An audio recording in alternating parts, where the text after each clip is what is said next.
Thank you. My name is Seth Alexander. I'm a business agent with United Public Employees. I'm also the co-chief negotiator for our contract negotiations with the county. We've been negotiating since December of 2024. We've met approximately 15 times, and we've had a mediation with a state mediator and a last-ditch negotiation session yesterday with the county. We remain very far apart. We do not have an agreement. Our contract is expired. We haven't reached an agreement because there's a philosophical disagreement between the county and the union about what it needs to be done here. The county is not valuing its employees, the ones that run the county, sufficiently. The county is not taking the steps necessary to help them meet the cost of living. Last month you guys approved $25,000, up to $25,000 in relocation expenses for executive management positions, recognizing that those positions were important. In your board letter, you wrote, the County of Sacramento is committed to attracting and retaining highly qualified talent for the positions that are vital for the efficient functioning of county services. Many executive and senior management roles are essential to providing high-quality, responsive services to the community. Seriously? Many of management roles are not essential to providing services to the community. Managers aren't the ones that are removing children from abusive homes. They're not the ones that are helping adults that are experiencing elder abuse. It's our workers. They're not getting up early in the morning to transport a foster child across the county so they can attend their school. They don't help refugees navigate our benefit system in order to get benefits they need to survive in this county. They don't help homeless families. It is our workers that do this. The county will go out of its way to help its managers get relocation expenses here, but it's doing nothing to help its workers, the ones that actually make the county run, reach the cost of living. Thank you. Thank you. Okay, James Starr. Thank you. Greetings, Chairman Cerna and county supervisors. My name is James Starr, and I am a 40-year employee of County of Sacramento in DHA. And I also serve on the UPE 008 bargaining team. My bargaining team has been trying for 6 months to get a fair deal from County of Sacramento, and now it seems absolutely clear to us that you don't value our members or the work we do for the community. Our members have watched as you voted yourselves big pay raises while our working conditions got worse and worse. Our members understand now that your appreciation and recognition apply only to yourselves and to the top county bosses. My members are tired of being treated disrespectfully. As a very senior county worker, I am tired of it. Now it seems we have to fight. Get ready. Okay, thank you. Tezra Sledge. It's up to you. Oh yeah, let me move this down a little bit. And then if you can just pull the mics to you. There you go. Good morning. My name is Tezra Sledge. I'm a business agent with UPE. I've been working with Seth as a chief co-negotiator on this contract that we have been working on since December. And for your negotiator to come in at the 11th hour and say that the county is negotiating based on philosophy, I've never heard of that. Can either one of you tell me, what does that mean? How do you negotiate a monetary contract, mostly monetary contract, based on philosophy? When most people negotiate that has to do with money, it's based on a budget. You pass a budget, you say what you have, give us a number. You don't do this at the 11th hour and say, oh, it's philosophy for your social workers, for your human services specialists, the people that are delivering services to the citizens in Sacramento County.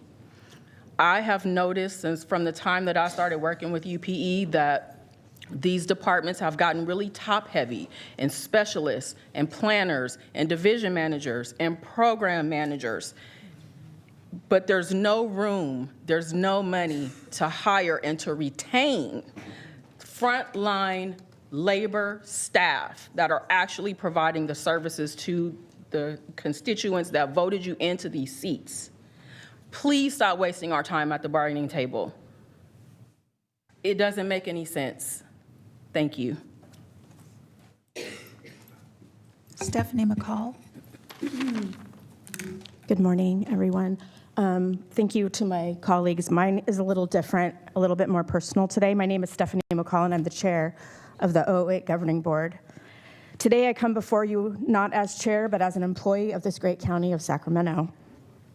I love my job. I'm a human services specialist. I administer and determine eligibility to those most in need, those striving to provide their own families with food, health care, and other critical benefits, things they need to survive. With my personal experiences and background, this work suits me perfectly. I can relate. What I never expected was to be struggling alongside those I serve while working for this county. I was told by your chief negotiator that this contract cycle was driven by the county's philosophy and not about budget or money, that the county saw no reason to compensate us other than what data proved, despite the overall cost of living increases here in California, that valuing the services we provide our community, your constituents, wasn't a factor. To add insult to injury, the county wants to silence, oppress, and suppress our lawful rights to engage with our employer on working conditions, which in my department, DHA, aren't optimal. On a personal note, unfortunately, I lost my husband, of 27 years in late January this year. He was my life partner and the father of our 13-year-old son. I found myself in need of bereavement leave. I took 5 days to grieve his loss and to comfort my devastated child. We had no warning. He was not sick. He was just gone one Saturday night while we ate dinner as a family. Not only did I lose my husband and my sweet boy lost his dad, but I also sadly lost his income.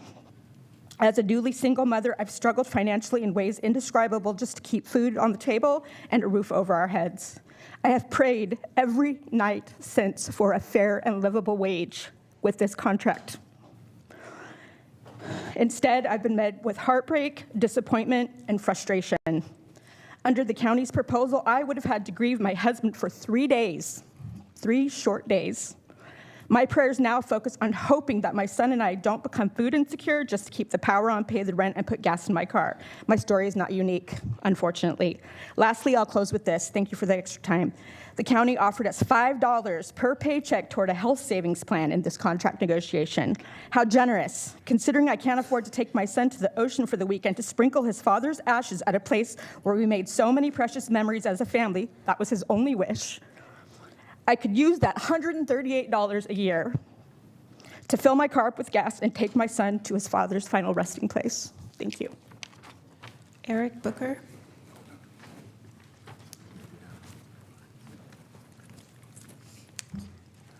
Good morning. When last I was here, Eric Booker, CPS social worker, when last I was here, we were here, made a comment to you about our negotiations and that your negotiator that you hired was a representation of you all. And so when we went back to the negotiation table, the first thing that we were hit with was this restriction around bereavement.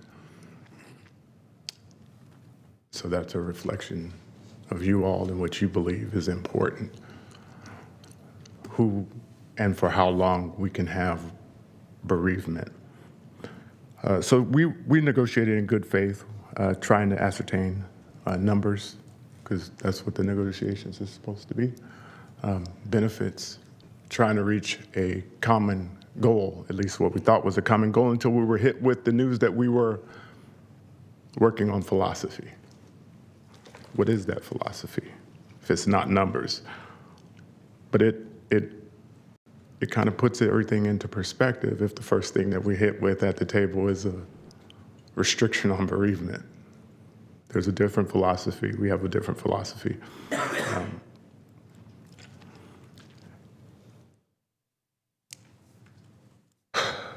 the philosophy of treating people as if they are tools, if they're a means to an end. That's the philosophy. Not working on our common humanity as partners, but do this and do that. Be happy about the reward that we give you, $5. This is a philosophy of exploitation, and it's a reflection of you all here, because that's what we're sitting at the table with. Thank you. Okay, Mr. Samara? I see you already got a copy. Ted Samara, Executive Director of United Public Employees, and I'm going to thank my sisters and brothers for taking vacation time today. This is not like the DA coming up here and having his staff on your time come and speak. My folks had to take vacation time to come and speak. I've been coming to you all for some time, even meeting with some of you individually, including the county exec and some of the deputy county exec officers. In regards to the working conditions, in regards to the lack of pay, the disvalue that your employees feel on an everyday basis when they come into work because they're being oppressed, suppressed in the workplace. We've talked about near-dear incidences at the welcoming homes.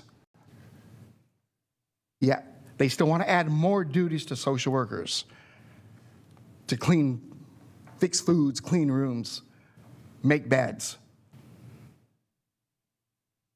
Should be ashamed of your county executive here, who's your chief negotiator. When's the last time you had a closed session? It's been weeks to talk about negotiations. And I'll tell you what, you treat our clerical folks this way, there's no need to go to mediation. They make far less than these folks here. Yeah, I'm mad, but I'm more disappointed. I'm more disappointed that you do not value the line workers that make this county functionable.